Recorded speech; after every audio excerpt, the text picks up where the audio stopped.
뜨거운 매실차가 박진우의 머리 위로 쏟아졌습니다. 순식간에 끈적한 갈색 액체가 정수리를 덮쳤고 고급 한정식집 전체가 순간 정적에 휩싸였어요. 사돈과의 첫 만남, 딸의 평생 행복이 걸린 상견례 자리에서 벌어진 믿을 수 없는 일이었습니다. 하지만 그놈은 꿈에도 몰랐을 겁니다. 매실차를 맞은 그 남자가 며칠 뒤 자신을 무릎 꿇게 만들 거라는 사실을 말이죠. 이 놀라운 반전의 전체 이야기가 궁금하시다면 구독 버튼을 꾹 눌러주세요. 평범해 보이는 사람들의 숨겨진 이야기를 매일 전해드립니다. 그날은 2006년 4월의 따뜻한 봄날이었습니다. 서울 강남구에 자리한 최고급 한정식집 송학원은 부유층들만이 드나드는 곳이었어요. 52세의 박진우는 낡은 회색 양복을 입고 딸과 함께 룸에 먼저 도착해 있었습니다. 양복은 20년도 더 된 것 같았고 구두 역시 광택이 바랜 지 오래였죠. 아빠, 긴장되세요? 28살 딸 수진이 은은한 미소를 지으며 물었습니다. 초등학교 교사인 수진은 착하고 효성 깊은 딸이었어요. 바로 그때 룸문이 요란하게 열렸습니다. 명품 정장을 입은 50대 남자가 거만한 웃음을 지으며 들어왔어요. 손목에 금시계가 번쩍였고 넥타이에는 다이아몬드 핀이 박혀 있었죠. 그 남자는 이한수, 한수물산의 대표이사였습니다. 그의 뒤로 젊은 남자가 따라 들어왔는데 바로 아들 민성이었어요. 한수는 진우를 위아래로 훑어보더니 갑자기 무릎을 탁 치며 소리쳤습니다. 너 성동 초등학교 다녔지? 진우의 심장이 쿵 내려앉았습니다. 40년 만에 듣는 그 억양. 어린 시절의 악몽이 되살아났어요. 맞네. 맞아. 세상 참 좁다니까. 한수가 손가락으로 진우를 가리키며 낄낄거렸습니다. 너 그때 그 찌질이 맞지? 급식비 뺏어 먹던 거지. 순간 룸 안의 공기가 얼어붙었습니다. 수진의 얼굴이 창백해졌고 민성도 아버지의 말에 살짝 당황한 표정을 지었어요. 그래도 내 아들한테 줄 타려고 귀여운 거 보니 끈질기네. 거지나 먹고 떨어져라. 그 순간이었습니다. 한수가 테이블 위에 뜨거운 매실차 주전자를 번쩍 들어 올리더니 진우의 머리 위로 쏟아부었어요. 갈색 액체가 진우의 정수리를 덮쳤습니다. 뜨거운 매실차가 이마를 타고 흘러내렸죠. 쨍그랑. 수진이 들고 있던 숟가락이 바닥에 떨어지는 소리가 정적을 깼습니다. 아빠. 수진이 떨리는 목소리로 중얼거렸어요. 눈에 눈물이 그렁그렁 맺혔습니다. 아빠는 왜 그때도 지금도 아무 말 못해요? 수진이 울부짖으며 자리에서 벌떡 일어났습니다. 손가락에 끼고 있던 다이아몬드 약혼 반지를 확 빼더니 한수 앞 그릇에 던져버렸어요. 이 결혼 안 해요. 절대. 진우는 매실차에 젖은 채로 앉아 있었습니다. 40년이 지나도 똑같이 당하고만 있는 자신이 한없이 초라했어요. 상견례 다음 날 점심시간, 진우는 은행을 찾았습니다. 수진이의 결혼 자금 때문이었어요. 죄송합니다. 신용등급이 많이 낮으시네요. 젊은 행원이 서류를 거칠게 밀어내며 코웃음을 쳤습니다. 이 정도 소득으로는 다른 은행도 마찬가지일 텐데요. 진우는 고개를 숙인 채 은행을 나왔어요. 40년 전 학교에서 당한 무시와 똑같았습니다. 저녁 회사 회식 자리. 진우는 테이블 끝에 조용히 앉아 있었어요. 박 부장은 가만히 있어. 말 끼어들지 말고 술이나 따라. 상사들은 그를 투명인간 취급했습니다. 40년이 넘도록 이런 대접을 받는 자신이 초라했어요. 40년 전 교실 구석에서 혼자 도시락 먹던 그때와 똑같았습니다. 집에 돌아오니 수진이가 기다리고 있었어요.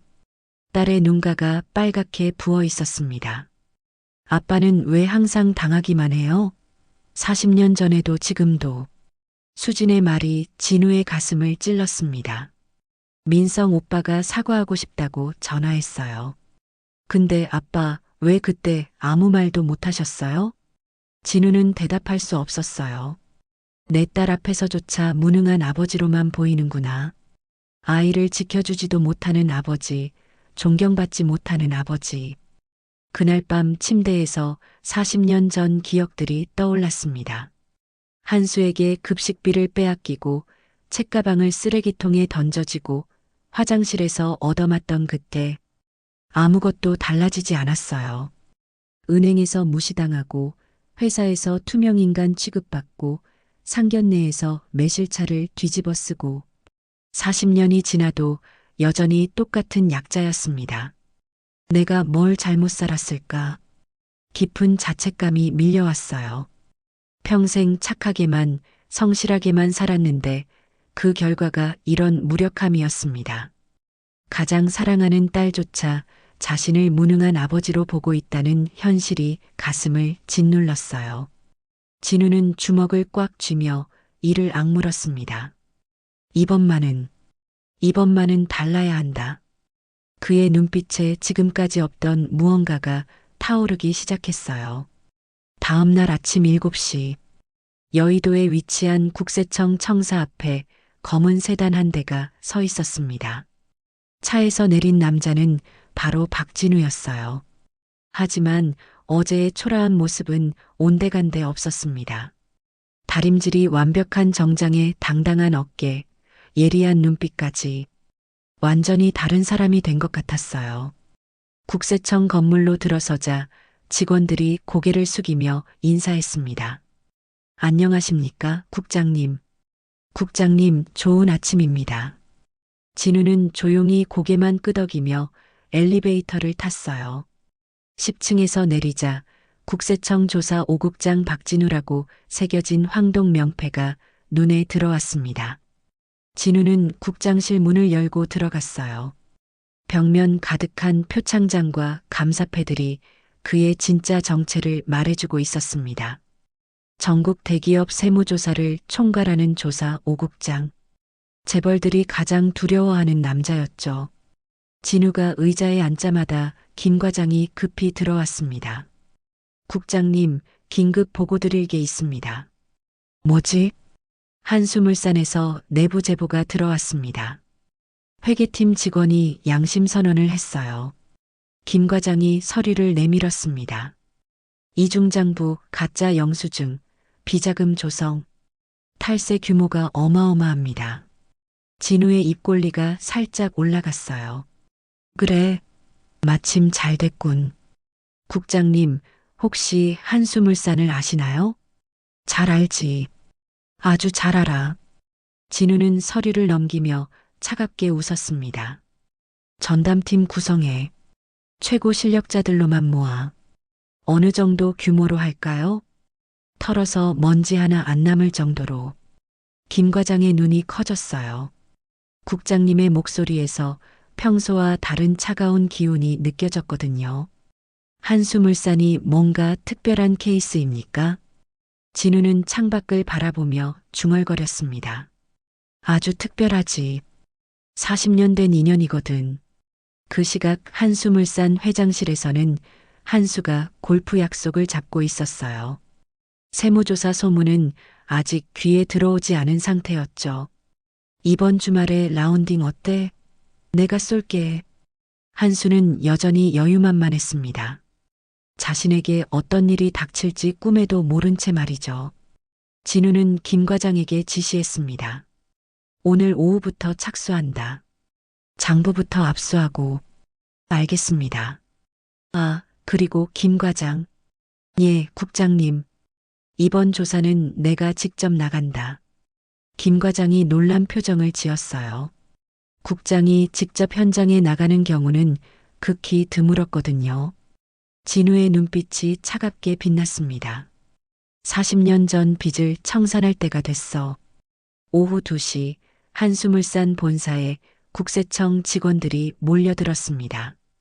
검은 정장을 입은 조사관들이 상자를 들고 엘리베이터에 타는 모습이 마치 영화 속 한 장면 같았어요. 한수는 회장실에서 전화 통화 중이었습니다. 뭐, 국세청이 왔다고? 비서실장이 급하게 보고했어요. 회장님, 세무조사팀이 들어왔습니다. 장부 압수영장을 들고 와서 한수의 얼굴이 순간 굳어졌지만 곧 비웃음을 터뜨렸어요. 박진우 그 거지 새끼가 뭘 할 수 있어? 돈으로 해결하면 다 끝나는 거야. 그때 민성이 회장실로 들어왔습니다. 얼굴이 창백했어요. 아버지, 밑에 난리 났어요. 직원들이 다 무서워하고 당황할 것 없다. 이런 일은 돈으로 다 해결돼. 한수가 금고에서 돈다발을 꺼내며 말했어요. 바로 그때 회계팀 김대리가 떨리는 목소리로 전화를 걸어왔습니다. 회장님 저희가 숨겨둔 이중 장부를 다 가져갔어요. 한수의 얼굴이 하얗게 질렸어요. 뭐라고? 그게 어떻게? 누군가 내부에서 제보한 것 같습니다. 가짜 영수증, 비자금 조성 내역까지 다. 한수가 화가 나서 전화기를 내려쳤습니다. 그 순간 옆방에서 직원 비명 소리가 들려왔어요. 민성이 급히 옆방으로 가보니 한수가 회계팀 직원의 멱살을 잡고 있었습니다. 내가 새어나갔구나. 이 배신자 새끼가. 한수가 주먹을 들어 올렸어요. 아버지. 민성이 소리치며 달려들어 말렸습니다. 이건 아니지 않나요? 사람을 때리시면 어떻게 해요? 한수가 아들을 노려보았어요. 내가 뭘 안다고 나서는 거야? 아버지가 잘못하신 거잖아요. 왜 직원한테 화풀이를 해요?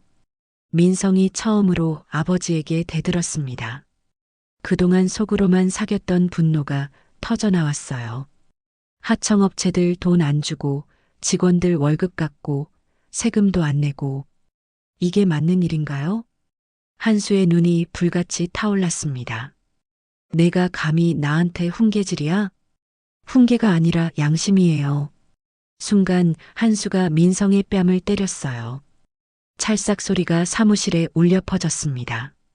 내가 누구 돈으로 너를 키웠는데 감히. 민성이 뺨을 만지며 아버지를 바라보았어요.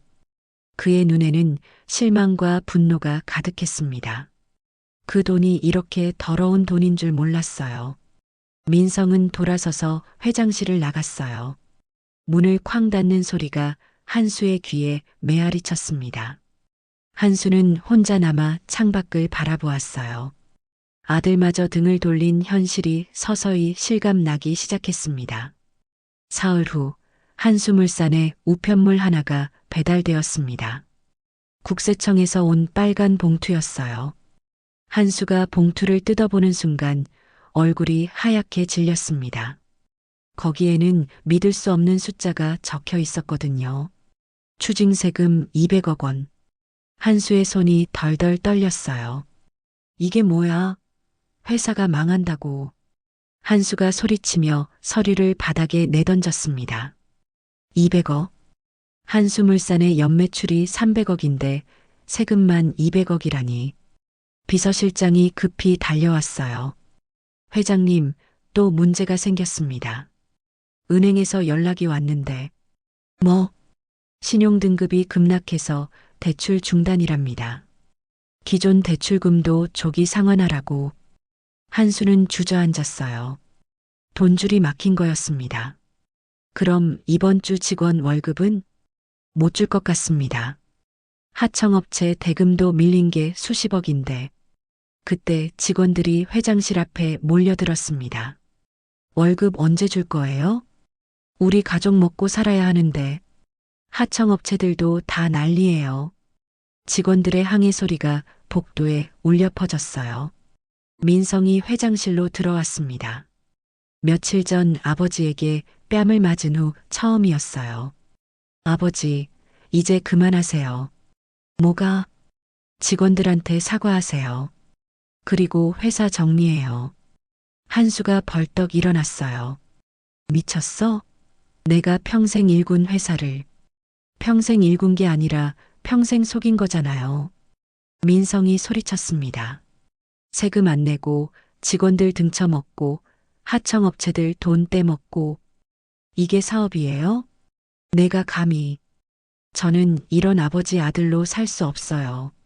민성이 주머니에서 명함을 꺼내 찢어버렸어요. 한수물산 이사라고 적힌 명함이 바닥에 떨어졌습니다. 저는 회사 그만둡니다. 피해자들한테 사과부터 할게요. 야, 민성아. 하지만 민성은 돌아보지 않고 회장실을 나갔어요. 한수는 혼자 남아 창밖을 바라보았습니다. 밖에서는 직원들의 시위가 계속되고 있었어요. 회사 정문에는 한수물산 임금체불 규탄 현수막이 걸려 있었습니다. 핸드폰이 울렸어요. 거래처에서 온 전화였습니다. 회장님, 언론에 나온 얘기 들었는데 우리 계약은 취소하겠습니다. 뚜뚜뚜. 전화가 끊어졌어요. 연이어 다른 거래처들도 전화를 걸어와 계약 취소를 통보했습니다. 한수는 의자에 주저앉았어요. 30년간 쌓아온 모든 것이 사흘 만에 무너져 내리고 있었습니다. 박진우. 그놈이. 한수의 목소리가 떨렸어요. 이제야 상대가 얼마나 무서운 존재인지 깨달았습니다. 한 달 후 서울중앙지방법원에서 한수의 구속영장이 발부되었습니다. 새벽 6시 검찰 수사관들이 한수의 집으로 몰려왔어요. 한수는 잠옷 차림으로 끌려 나왔습니다. 이한수, 특정경제범죄 가중처벌법 위반으로 긴급 체포합니다. 수갑이 한수의 손목에 채워졌어요. 차가운 쇠고리가 살을 파고들었습니다. 기자들의 카메라 플래시가 쏟아졌어요. 한때 재계의 거물이었던 한수가 수갑 찬 채 고개를 숙이고 검찰청으로 향하는 모습이 그날 저녁 뉴스 톱 기사를 장식했습니다. 석 달 후 법정. 판사가 판결문을 읽어 내려갔어요. 피고인 이한수에게 징역 1년을 선고합니다. 탈세액 200억 원에 대한 추징금과 함께 즉시 수감하도록 하겠습니다. 한수는 멍하니 앉아 있었어요. 1년. 그동안 쌓아올린 모든 것이 무너져 내렸습니다. 방청석에 앉은 한수의 아내가 오열했어요. 하지만 그녀도 이미 이혼 소송을 준비하고 있었습니다. 한수와 함께 몰락하고 싶지 않았거든요. 재산 압류도 함께 집행됩니다. 강남의 빌딩, 펜트하우스, 별장까지 모든 부동산이 국가에 귀속됩니다. 한수는 이제 정말로 모든 것을 잃었어요. 한편 민성은 회사를 정리하며 분주히 움직이고 있었습니다. 그는 자신의 적금을 모두 해약해서 피해자들에게 보상하고 있었어요. 죄송합니다. 아버지가 저지른 일입니다. 민성이 하청업체 사장들 앞에서 깊이 고개를 숙였어요. 이거라도 받아주세요. 민성이 건넨 봉투에는 그가 모은 모든 돈이 들어 있었습니다. 많지는 않았지만 진심이 담긴 돈이었어요. 그 모습을 멀리서 지켜보던 사람이 있었습니다. 바로 진우였어요. 진우는 복잡한 심정이었습니다. 복수는 완성되었지만 왠지 마음이 씁쓸했어요. 한수는 감옥에 갔고 회사는 망했고 가족은 뿔뿔이 흩어졌습니다. 하지만 민성을 보며 마음이 달라졌어요. 아버지와는 완전히 다른 사람이었습니다. 진우가 민성에게 다가갔어요. 고생하고 있구나. 민성이 고개를 들어 진우를 보았습니다. 처음에는 누군지 몰랐지만 곧 깨달았어요. 아버님, 내 아버지 일 때문에 미안하다. 너까지 고생하게 해서. 진우의 목소리에는 진심이 담겨 있었어요. 아니에요. 제가 죄송합니다. 아버지가 그런 짓을 했는데 아버지 죄가 자식 죄는 아니야. 진우가 민성의 어깨를 토닥여 주었습니다. 수진이는 어떻게 지내고 있니? 매일 아버님 걱정하고 계세요. 진우는 작은 미소를 지었어요. 복수가 끝나고 나니 이제 진짜 중요한 것이 무엇인지 보이기 시작했습니다. 1년 후 서울 구치소 정문이 열렸습니다. 한수가 낡은 회색 옷을 입고 나왔어요. 1년 전에 화려한 명품 정장은 온데간데 없었습니다. 머리는 반백이 되었고 어깨는 움츠러들어 있었어요. 완전히 다른 사람이 된 것 같았습니다. 감옥 밖에는 아무도 기다리지 않았어요. 아내는 이미 이혼했고 친구들도 모두 등을 돌렸습니다. 한수는 홀로 길을 걸었어요. 그날 저녁 한수는 진우의 집 앞에 나타났습니다. 초인종을 누르기까지 한참을 망설였어요. 진우가 문을 열었습니다. 한수의 변한 모습에 놀랐지만 표정을 드러내지 않았어요. 들어와. 거실에서 한수는 무릎을 꿇었습니다. 바닥에 이마를 대고 깊이 절을 올렸어요. 진우야. 아니, 진우 씨. 정말 죄송합니다. 한수의 목소리가 떨렸습니다. 40년 전 일도 상견례에서 한 일도 모든 게 내가 잘못했습니다. 일어나. 안 됩니다. 이 자세로 사과해야 해요. 한수는 고개를 들지 않았어요. 감옥에서 1년 동안 생각했습니다. 내가 얼마나 더러운 인간이었는지.